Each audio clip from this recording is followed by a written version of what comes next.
Hey, welcome back to your Caribou Day Science Channel, Sweden. Today is Wednesday, October the 6th, 2021. First of all, a big shout out to the 12 people who watched the video yesterday. Thanks so much for all 12 of those views.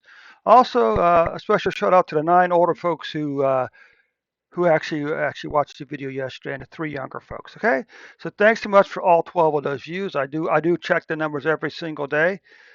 And as I say, I've been checking it twice and find out who's been naughty or nice. Okay. So anyway, Sweden is an interesting case.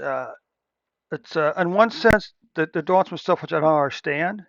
I don't understand, after a year and a half, why it was necessary to change from a 7-day reporting week to a 4-day reporting week, or at the bare minimum, why not a 5-day reporting week? Okay. Uh, but of course, when you see the numbers, it really doesn't make a lot of difference because the numbers, because simply put, Sweden's numbers are, in some cases, particularly deaths, are just like crazy low. Okay, just crazy low. Okay, but anyway, we start with the totals for 20 versus 2021, and I did receive a couple comments in one of these videos saying apparently at some point Sweden changed the way changed the way they were counting cases, not simply by the number of days, but it actually changed they claimed they changed how they were being counted. Okay, not when they're being counted, but how they're being counted, which could have been could can make it appear as if if there's more cases than there really are on a daily basis. Well, the question still remains. The numbers still speak for themselves. More cases in 2021 than 2020. The question again has remained the same. How many of these people were vaccinated? Okay. What about deaths? Here's the good news. Here's the good news. The 2021 deaths probably will not catch 2020 deaths. We can still ask the same question. How many of these people were vaccinated here? Now, what we're concerned with is, you see the spikes, these are all Tuesday spikes, okay? Because of that, we don't really know. So at this point, we don't really know what the daily numbers are because of the 4-day reporting week. We don't know what the cases and deaths are for all 7 days of the week.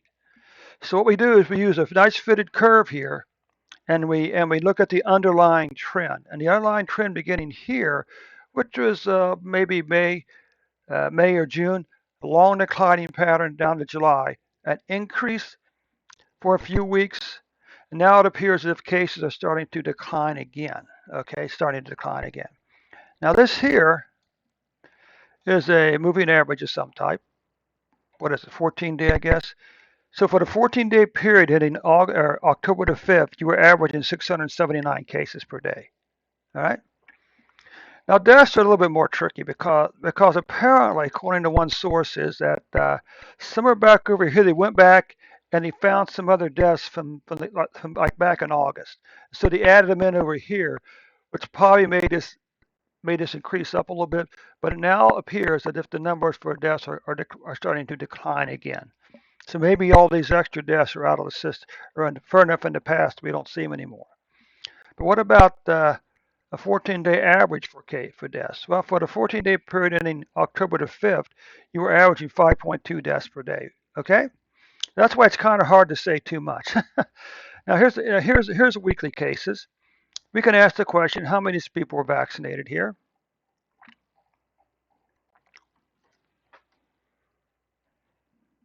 Okay, you can see August, September were up a little bit from the previous 2 months. They're still below all these numbers over here for cases. Okay, and your deaths, well, you had a 1, 2, 3, 4, 5, 6, 7 month in a row decline in COVID-19 deaths. But you look back over here, and you did have a little bit of increase in September. But you know what? That's not a lot. Okay. So anyway, Sweden, that concludes your numbers for today. As always, don't forget to click on that subscribe button, click on the like button, click on the share button. Oh, and before I let you go, a special favor to ask you folks tonight, actually two. If you're interested in data analytics or R programming, then I want to invite you to click on it. I want to invite you at 8 p.m. to come to my Twitch channel. The link's in the description below, and join in the fun of my nightly data analytics program. Tonight we're going to be looking at some R tutorials. Okay. And secondly, click on the Twitter link in the description. and follow me on Twitter today, okay? Thanks so much for your time. We'll catch you later on with a new report tomorrow evening.